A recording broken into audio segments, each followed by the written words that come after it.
Connect to the test bed. Long press the key sensor button. Light flashes twice. Key sensing function is turned on. Long press the black button until the LED flashes once. Release button.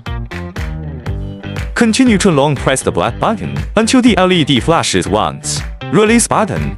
Continue to long press the black button until the LED is always on. Press the black button. Represents the first password 1. Press the black button 7 times. Represents the second digit password 7. Press the black button 3 times. Represents the third digit password 3. Press the black button 5 times. Represents the fourth digit password 5. Press the black button 3 times. Represents the fifth digit password 3. Press the black button 4 times. Represents the sixth digit password 4. Continue to press and hold the black button. You will see the LED lights flashing back and forth. Meanwhile, the light of the new key is always on. Indicates that the new key registration was successful.